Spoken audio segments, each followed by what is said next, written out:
or the norm of relationship between Muslims and peacefully coexisting non-Muslims, not only people of the book, anyone else.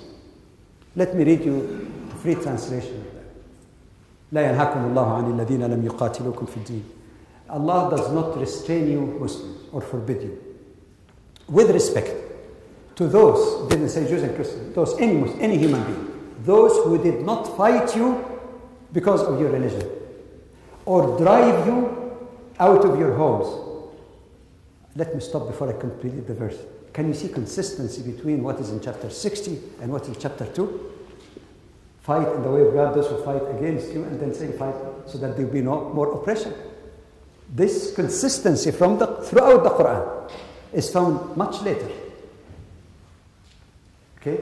Did not fight you because of your religion, because that's aggression. Drive you out of your home because that's oppression. The same consistent, same principles. What to do to them if they're abstaining from these?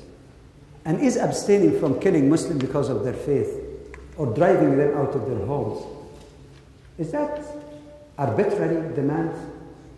Is that an arbitrary demand? How about you and me? Aren't you entitled not to be fought because of your religion? Aren't you entitled to be free from oppression, somebody taking away your property and home and throw you out as a refugee? You tell me who says, no, I don't need that. It's non-capricious. Very simple conditions for every human. But what's in return for that? It says, and allow me to say it in Arabic because there is a big problem with translation. أَن تَبَرُّوهُمْ وَتُقْسِطُوا إِلَيْهِمْ. That you should deal them, I'll give you the less accurate translation. You treat them in kindness and justice, for indeed God loves those who are just. And some, why are you fussy, Brother Jamal? The verse talk about kindness and justice. What fuss do you have? Are you nitpicking on translations? No, there's a good reason behind that. The original term in Arabic that has been commonly translated as kindness is coming from the Arabic root bir. And bir is the identical term used in the Quran and the teaching of the Prophet, peace be upon him, to describe your obligation towards your parents. Imagine, bir is the exact term in dealing with parents. And my humble argument that those who were in the afternoon session, I promise to elaborate on the term here. Kindness is not good enough for it. Because your relationship and obligations normatively towards your parents is not only to be kind to them, but to be respectful to them, to be loving to them. That shows that the Quran could have never came from any human being. From any human being. Anyone would think, oh, be kind. Say, arhamhum. There is a word in Arabic, many words. Why is it that God, as Muslims really firmly believe it, it's very amazing precision and for a good wisdom behind it, why God chose the exact term about obligation towards parents? That you're not forbidding from loving them, you're not forbidding from respecting them, even though you have a difference with them. So it's much more than kindness. I translated at least kindness plus. Then you come to the second term that has been translated just to be just with them. Just is good, right? No, not enough. Because in Arabic there are two terms. You can use the term adl, which means justice. If you look in the English lexicon, justice means I give you your right, no less, but no more. You know, I borrowed without interest. Muslims don't believe in interest. Anyway, a Muslim borrowing from Muslim $5, and I return you 5. Not 4, but not 6. Did I do any injustice to you? No. However, we find a classical scholar by the name of Ibn al-Arabi who says qist is more than justice. Qist is to go beyond the demands of justice. And his Arabic expression, I quoted in my paper, I'll give you the reference again later. He says, تُعْطُوهُم مِّنْ أَمْوَالِكُمْ. That not only that you give them their full rights, but to give them also from your own property, meaning like gifts or something to soften hearts and have good neighborly relationship. So it is kindness plus and justice plus. That is the foundation of relationship. How could the Quran contradict itself and says anyone who is living even in peace with Muslim and by virtue of being non-believers of Islam have to be fought? In fact, this verse prevents Muslims from fighting others if they are coexisting peacefully with them. Therefore, we conclude from all of this and proper methodology and hermeneutics that all, not a single one, I've seen them all. I took it, my interest is to collect all those attacks and try to examine them and see where they stand. Not a single place in the Quran when it mentioned, like kill or fight the non-believers, except that it relates textually as well as historically to a particular case of aggression in line with what the Quran. The fact that some Muslim leaders or commanders in later times violated that or went beyond it, again, I said Islam is not equal to Islam. But normative Islam doesn't teach that as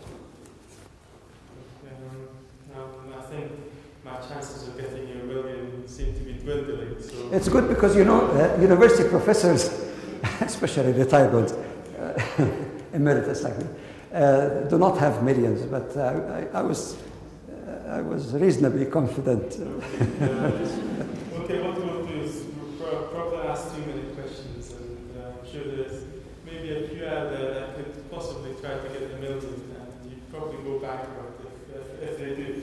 But I'll probably ask just very, very, very briefly one more question, and then we may open the floor, and then we can get some of the other points across. Okay, we might agree that jihad is only there to repel aggression or to lift the oppression. However, there are many other verses in the Quran that talk about Islam prevailing over other religions. So the idea of eliminating other religions from the scene, and Islam should be the one that is to prevail. And that is very likely that the only possible way of doing that completely would be through fighting. Isn't that another thing that other people might use? Number one, nowhere in the Quran does it ever say that Islam came to eliminate other religions. Even the text that you refer to does not say that. Number one, nowhere. Number two, it is clearly implied, if you take the rule of textual context, it is quite clear from the Quran that Islam did not come to eliminate all other religions. Number one evidence, the Quran says if God willed, He would have made all people believers. That means until the day of judgment there will be diversity of beliefs. In another verse it says God could have made all people, if He willed, one nation. I'll give you one of those references, chapter 10, verse 99, and there are others. In chapter 11, verses 118 to 119, there are several references in the Quran to the effect that God willed that there would be plurality, including plurality in religious beliefs.